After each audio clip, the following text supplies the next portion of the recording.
विचार गोष्ठी के द्वितीय चरण में बरेली मंडल की इस गोष्ठी में मंचासीन समाजवादी शिक्षक प्रोफेसर साहब, हर एक का नाम लेना जरा हमको अच्छा कम लगता है, लेकिन यहाँ पूरा प्रयास करूँगा। मंच पर पूर्व मंत्री साधना जी, हमारे समाजवादी शिक्षक सभा के राष्ट्रीय महासचिव और हमारे बड़े ही आज्ञाकारी, वैसे आप सबको सुन के बड़ा अच्छा लगेगा। हमारी राष्ट्रीय समिति में जितने लोग हैं बड़े निष्ठावान हैं, पार्टी के प्रति समर्पित हैं, आज्ञाकारी हैं। बगल में बैठे हैं जनार्दन जी जो राष्ट्रीय उपाध्यक्ष हैं, और इधर बैठे हैं चौहान जी राष्ट्रीय सचिव हैं, और कमलेश जी बैठे हैं राष्ट्रीय सचिव हैं। यहाँ जनपद बदायूं के अध्यक्ष चंद्रकेश यादव जी बैठे हैं, जनपद शाहजहांपुर के अध्यक्ष अशोक यादव जी हैं, बरेली महानगर के पी राठौर जी हैं, बरेली जिलाध्यक्ष डॉक्टर ज्ञान सिंह यादव जी हैं। कई बार इन्होंने दूरभाष पर भी हमसे चर्चा की यहाँ की व्यवस्था के बारे में। राष्ट्रीय सचिव प्रदेश सचिव प्रमोद आचार्य जी हैं, प्रदेश सदस्य भारत भूषण जी हैं, और महानगर अध्यक्ष समीम खान सुल्तानी जी हैं। अच्छा, यहाँ जिलाध्यक्ष महोदय भी आ गए। देव गुरु सब चल रहा है, हम शिक्षकों का कार्यक्रम है। सामने बैठे हुए सभी समाजवादी विचारधारा से ओतप्रोत शिक्षक साथी,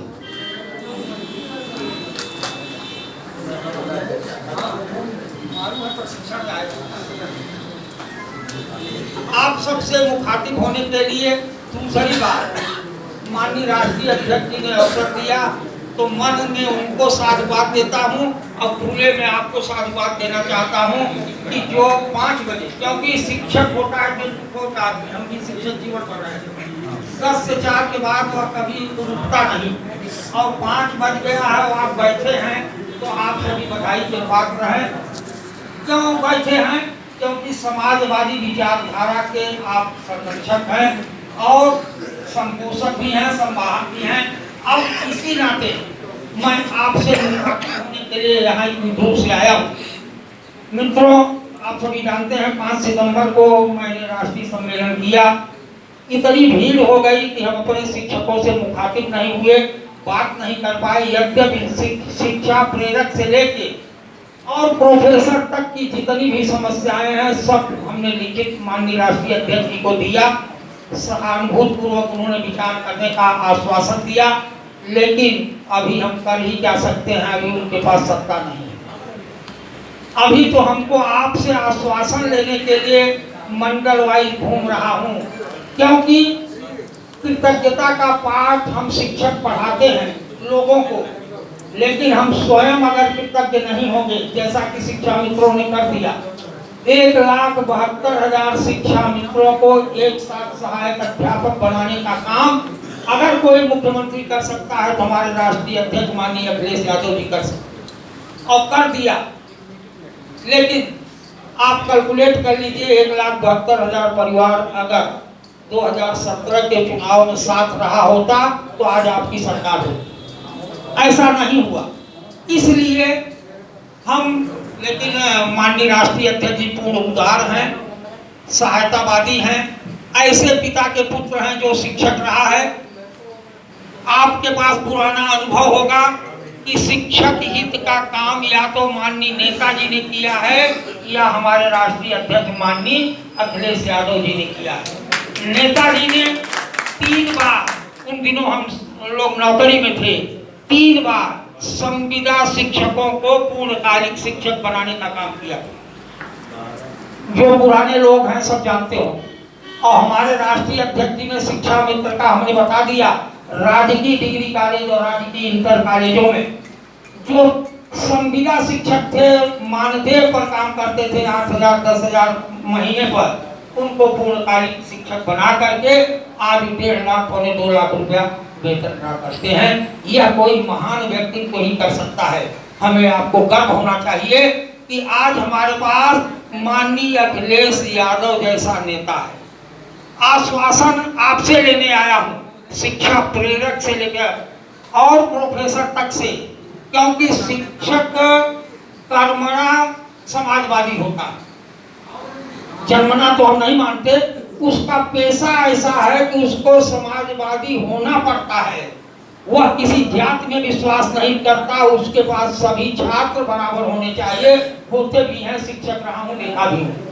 वह किसी मजहब का नहीं होता, सर्वधर्म समभाव के सिद्धांत को स्वीकार करता है, अगर वह सच्चा शिक्षक है तो। और समाजवाद का यही फार्मूला है कि जो मानवतावादी हो और जो धर्म समन्वयवादी हो, सर्वधर्म का समभाव का सिद्धांत जो स्वीकार करता हो, ऐसा ही व्यक्ति समाजवादी होता है। और वर्तमान लोकतंत्र में इसी की आवश्यकता है। और यह काम केवल समाजवादी नीतियों में हो सकता है, पूंजीवादी नीतियों में। पूरी दुनिया में पूंजीवाद और समाजवाद की लड़ाई बहुत दिनों से रही है, आज भी है। राम रावण का युद्ध भी ऐसा ही युद्ध था। रावण क्या था? पूंजीपति था, पूंजीवादी था, सोने की लंका थी। और राम क्या थे?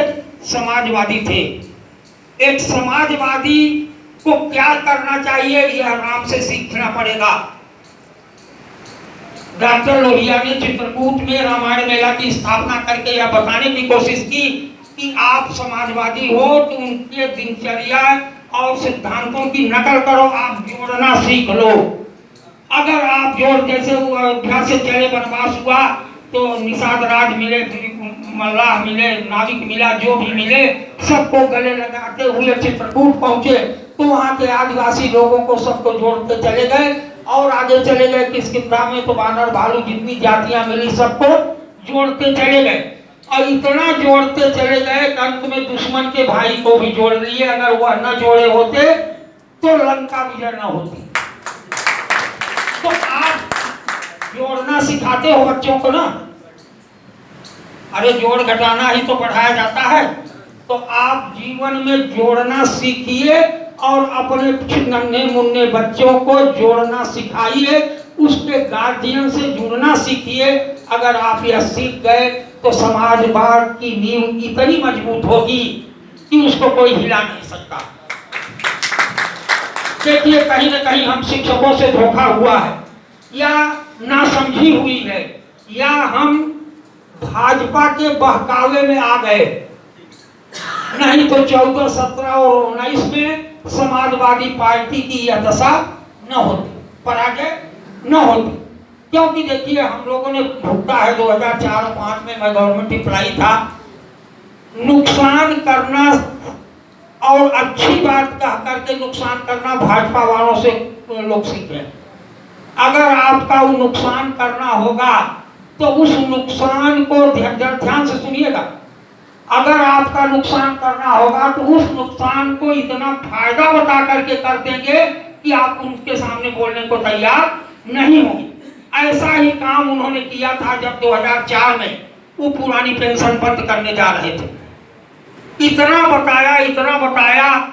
उन दिनों संयोग से मैं प्रदेश अध्यक्ष था शिक्षक महासभा का, तो हम विरोध करते थे और हमारे शिक्षक साथी उस बहकावे में आ गए और हमारा भी विरोध करने लगे। अब रोते हैं बैठ के। इतना बताया कि आपका पैसा मल्टी बहुराष्ट्रीय कंपनियों में जाएगा और यह 20 गुना होकर लौटेगा।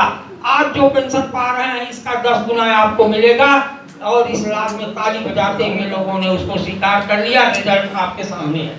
अभी तो रिटायरमेंट चालू कम हुआ है, कुछ लोगों का हो रहा है, कोई 500, 700, 800, 300, 600, जो हमारा रुपया जमा है उसका ब्याज मिल रहा है और कुछ नहीं। सबसे बड़ी समस्या मित्रों वर्तमान में वित्त विहीन शिक्षकों की है। सबसे बड़ी, इनकी संख्या भी बड़ी है और समस्या भी बड़ी है। वित्त विहीन और स्ववित्त पोषित इतनी अधिक संख्या है कि हम लोग हर गांव में देखते हैं, नर्सरी विद्यालय, डिग्री कॉलेज स्ववित्त पोषित, और सरकार इनके लिए मौन है। हम लोग चिंतित हैं, माननीय जी को लिख करके दे चुके हैं, आश्वस्त भी हैं, लेकिन सभी वित्त विहीन और स्ववित्त पोषित शिक्षक हमको तो आश्वस्त करें कि भाई साहब, दादाजी, चाचा जी, हम लोग आपके साथ खड़े हैं और समाजवादी सरकार बनवा रहे हैं। तो हमसे लिखित एफिडेविट ले लीजिए। अगर माननीय जी की सरकार बनती है तो वित्त पोषित और वित्त विहीन दोनों की समस्याओं का और कोसी विद्यालयों के लोगों के शिक्षकों का मानदेय सुनिश्चित किया जाएगा। उनकी नियमावली बना दी जाएगी। आज उनके पास किसी की कोई नियमावली नहीं है, सेवा नियमावली के बिना नौकरी करते हैं। 18 महीना से अठन्नी मिला